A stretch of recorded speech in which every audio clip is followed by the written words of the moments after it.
Star hospitals Banjara hills తో పాటు ఇప్పుడు ఫైనాన్షియల్ డిస్ట్రిక్ట్ లో కూడా.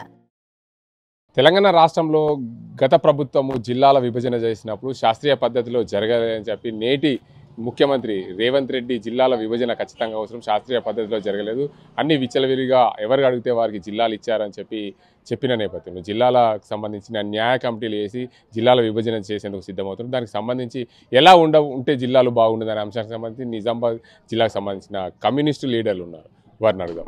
చెప్పండి, ముఖ్యంగా నిజామాబాద్ జిల్లా చూసుకోవచ్చు, ఉమ్మడి జిల్లాలో 2 జిల్లాలు విభజన జరిగింది. తెలంగాణ రాష్ట్ర వ్యాప్తంగా కూడా 33 జిల్లాలు జరిగింది. జిల్లాలు న్యాయపరంగా న్యాయబద్ధంగా జరగలేదని చెప్పి సీఎం రేవంత్ రెడ్డి అన్న నేపథ్యంలో దాన్ని ఎలా తీసుకోవచ్చు?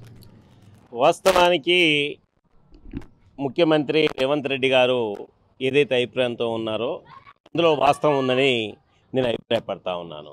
33 జిల్లాల విభజన అనేది శాస్త్రీయంగా జనాభా ప్రాతిపదికన, అట్లాగే విస్తీర్ణ ప్రాతిపదికన, మండలాల ప్రాతిపదికన జరగలేదనేది సత్యం.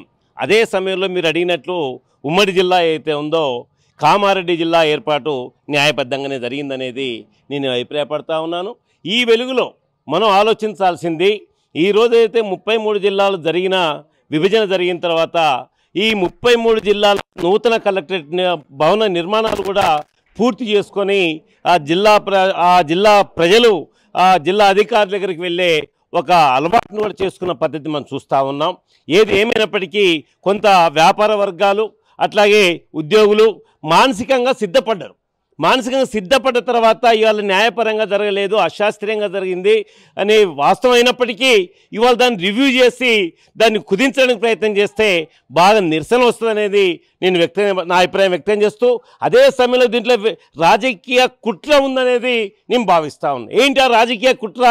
వాస్తవంగా ఈరోజు ఏదైతే కాంగ్రెస్ పార్టీ మా ప్రజలకు ఇచ్చిన హామీలు 6 గ్యారెంటీలు కావచ్చు, ఇతర 6 గ్యారెంటీలు కాకుండా ఇచ్చిన హామీలు ఏవైతున్నాయో అది అమలు జరగడానికి తన ఆర్థిక పరిస్థితి అనుమతించట్లేదు.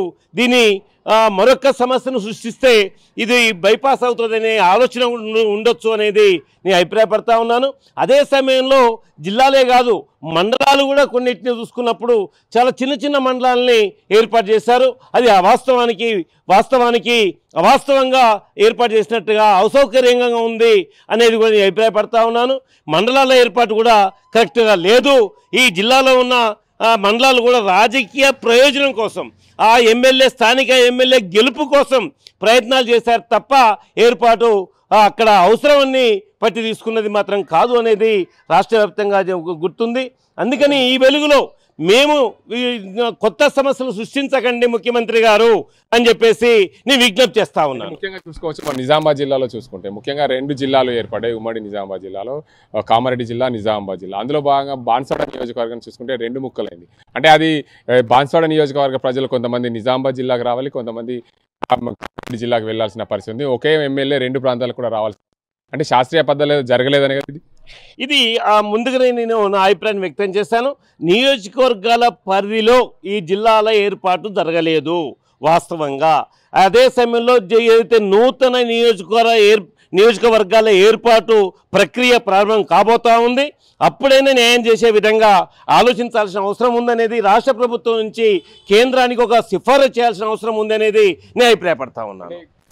ఉమ్మడి ఆంధ్రప్రదేశ్లో ఉన్నప్పుడు కొత్తగా ఏర్పడిన ఆంధ్రప్రదేశ్లో ప్రతి పార్లమెంట్ నియోజకవర్గానికి ఒక జిల్లా విభజన జరిగింది ఆ ప్రాంతంలో. దాన్ని దృష్టిలో పెట్టుకునే తెలంగాణకు సంబంధించిన ముఖ్యమంత్రి రేవంత్ రెడ్డి అలా ఉంటే బాగుంటుందని చెప్పి కొన్ని జిల్లాలను కుదించేందుకు కూడా ప్రయత్నాలు జరుగుతున్నాయి. ఆ జిల్లాలు కుదిస్తే బాగుంటుందా? జిల్లాలు కుదింపు అనేది ఈరోజు అక్కడ మళ్ళా రోడ్ల మీదకి ఎక్కడానికి అవకాశం వస్తుంది. అది దానివల్ల కొత్త సమస్యలు వస్తాయి తప్ప మరొకటి కాదు.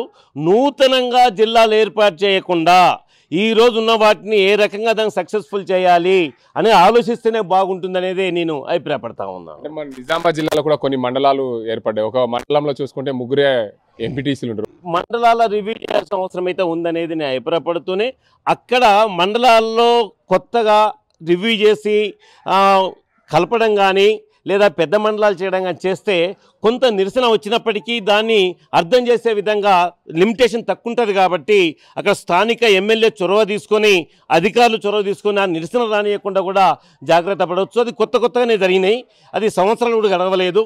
ఈ జిల్లాలో నిన్నగాక మొన్న ప్రాజెక్ట్ రామడు జరిగింది, అట్లా కొన్ని ఉన్నాయి. అట్లా ఆ రకంగా ఆలూరు అంటే నేను వాటిని వేరు చేయాలనే ఉద్దేశం కాదు నాది, కలపాలనే ఉద్దేశం కాదు. ఆ రకంగా కొన్నిటిని అశాస్త్రీయంగా ఉన్న వాటిని పరిశీలించి అక్కడ ప్రజల యొక్క మనోభావాలకు అనుగుణంగా నిర్ణయం తీసుకుంటే బాగుంటుందనేదే నా అభిప్రాయం. ఊహించని విధంగా అనేక సమస్యలు, ఇళ్ల స్థలాల సమస్య కావచ్చు, తెలంగాణ సాధన ఉద్యమంలో పాల్గొన్న వాళ్ళు 250 గజాల స్థలం కావచ్చు, ఇతర అనేక డిమాండ్ల మీద వాళ్ళు ఊహించని విధంగా దరఖాస్తులు ముందుకు వచ్చినాయి. ఆ దరఖాస్తులు ఏ రకంగా పరిష్కరించాలి, ఆ కోరికలను ఏ రకంగా తీర్చాలి అనే సమస్య ఇప్పుడు ప్రభుత్వం ముందా సవాల్గా నిలబడ్డది. ఈ సవాల్ని దీన్ని కొంచెం సైడ్ ట్రాక్ చేయడానికి కూడా ఇది ఒక తోడ్పడుతుందేమో అనేది ఆలోచనలో ఉన్నదేమో అని నాకు అనిపిస్తుంది. తెలంగాణ రాష్ట్రంలో ఏదైతే 33 జిల్లాలు ఉన్నాయో ఆ జిల్లాలో ప్రాతిపదికన శాస్త్రీయ పద్ధతిలో జరగలేదు. కానీ ఇప్పుడు జిల్లాల పునర్విభజన చేస్తే మాత్రం ఖచ్చితంగా వ్యతిరేకత వస్తుంది. ఎందుకంటే ప్రజాపాలనలో చాలా దరఖాస్తులు, ఆ దరఖాస్తుల వల్ల కొంచెం సైడ్ ట్రాక్ పట్టించేందుకు ఇదంతా జిల్లాల విభజన అనే అంశాన్ని తెరపైకి తెచ్చారని చెప్తున్నారు. మరోవైపు ఏదైతే మండలాలలో ఏదైతే కొత్తగా ఏర్పడిన మండలంలో 3 అభ్యర్థులకే ఆ మండలం ఏర్పడింది, ఆ ప్రాంతంలో కూడా మండలాలు చిన్న మండలాలను పెద్ద మండలాలుగా చేస్తే బాగుంటుంది. ప్రజలకు సౌకర్యంగా ఉండే విధంగా మండలాలు కానీ జిల్లాలు కానీ ప్రజల నుండి వ్యతిరేకత రాకుండా ఉండే విధంగా చేస్తే, ప్రజలకు సౌకర్యవంతంగా ఉండే విధంగా చేస్తే బాగుంటుందని చెప్పి కూడా అభిప్రాయపడుతున్నారు. ఇది ఇక్కడ పరిస్థితి. మరిన్ని వీడియోస్ కోసం ఛానల్ ని సబ్స్క్రైబ్ చేయండి, లేటెస్ట్ అప్డేట్స్ కోసం వాట్సాప్ ఛానల్ ని ఫాలో చేయండి అండ్ లింక్ డిస్క్రిప్షన్ లో ఉంది.